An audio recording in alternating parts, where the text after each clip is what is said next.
அஸ்ஸலாமு அலைக்கும் வரஹ்மத்துல்லாஹி வபரகாத்துஹு.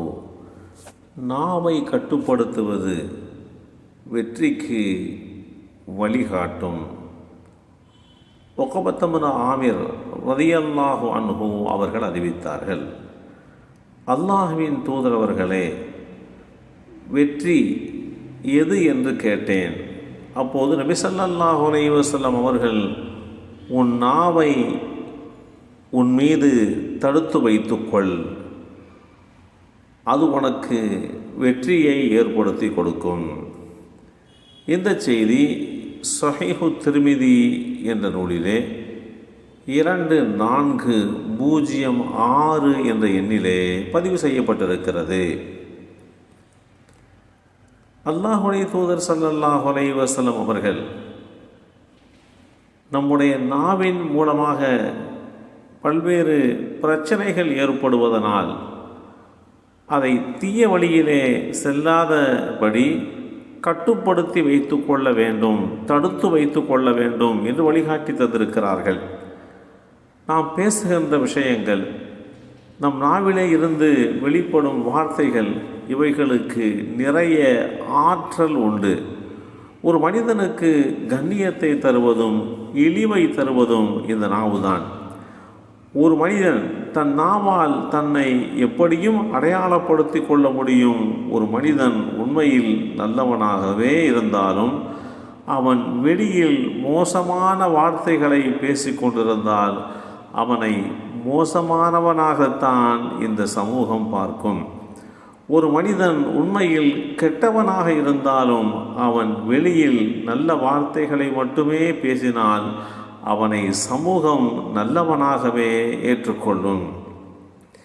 நீண்ட காலங்களாக நல்லவன் போல், மக்கள் நலனில் அக்கறை செலுத்துபவன் போல் நாடகம் ஆடிக்கொண்டிருப்பவர்கள் சமயங்களில் நாவின் மூலமாக மாட்டிக்கொள்கின்ற நிலைக்கு உள்ளாக்கப்படுவார்கள்.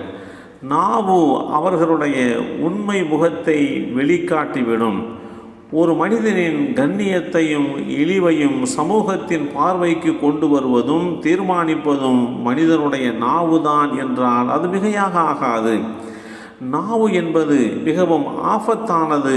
ஒரு சிறிய வார்த்தை ஒருவரை நரகில் கொண்டு போய் தள்ளிவிடும் என்றெல்லாம் இஸ்லாம் அறிவுறுத்துகிறது. அல்லாஹ் உருவாக்கிய ஒவ்வொன்றிலும் ஒரு ஆழமான அர்த்தம் இருக்கும் என்று நமக்கு தெரியும். அந்த அடிப்படையில் நம்முடைய உடலிலே மிக முக்கியமான, நமக்கு மிக மிக அவசியமான உறுப்புக்கள் நாவு, கண், காது. இதில் காதுகளையும் கண்களையும் இரண்டாக தந்திருக்கக்கூடிய அல்லாஹ் ஒரே ஒரு நாவைத்தான் தந்திருக்கிறான். காரணம், அதிகம் கேட்க வேண்டும், அதிகம் பார்க்க வேண்டும். அதனால் குறைவாகத்தான் நாம் பேச வேண்டும் என்கின்ற நிலை மாத்திரமல்ல, குறைவாக பேச வேண்டும். இதுதான் அல்லாஹ் விதித்திருக்கக்கூடிய விதி. காதுகளால் ஏற்படும் ஆபத்துக்கள் மிக குறைவு. ஆனால் காதுகளை மூடாமல் திறந்தே வைத்திருக்கின்றான். கண்களால் ஏற்படுகின்ற ஆபத்துக்கள் கொஞ்சம் அதிகம். அதனால் கண்களை, இமைகளை கொண்டு மூடி இருக்கிறான். ஆனால் நாவால் ஏற்படுகின்ற ஆபத்துக்களும் விபரீதங்களும் ரொம்ப ரொம்ப அதிகம் என்பதனால் நாவை, பற்கள், உதடுகள் என்ற இரு பாதுகாப்பை கொடுத்து மூடி வைத்திருக்கிறான். அல்லாஹ் மனித உடல் உறுப்புகளில் ஏற்படுத்தி இந்த அமைப்பை வைத்தே நாவு எந்தளவிற்கு ஆபத்தானது என்பதை இந்த வையகத்திற்கு புரிய வைத்து விட்டான். இதுதான் நிதர்சனமான உண்மை. இத்தகைய ஒரு சூழ்நிலையிலே நாம் நம்முடைய நாவை நல்வழியிலே பயன்படுத்த வேண்டும்.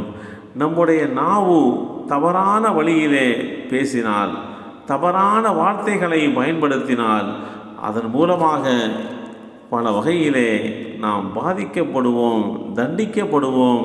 இதுதான் நிதர்சனமான உண்மை என்பதோடு மாத்திரமல்லாமல் நாவின் மூலமாக ஏற்படுகின்ற விபரீதங்கள் நரகத்திலே தள்ளிவிடும் என்கின்ற அச்சத்தையும் இஸ்லாம் ஏற்படுத்தியிருக்கிறது. எல்லாம் வல்ல அல்லாஹு தஆலா நம்மையும் நம் சந்ததிகளையும் நாவின் விரதங்களிலே இருந்து பாதுகாத்தால் புரிவானாக. அஸ்ஸலாமு அலைக்கும் வரஹ்மத்துல்லாஹி வபரகாத்துஹு.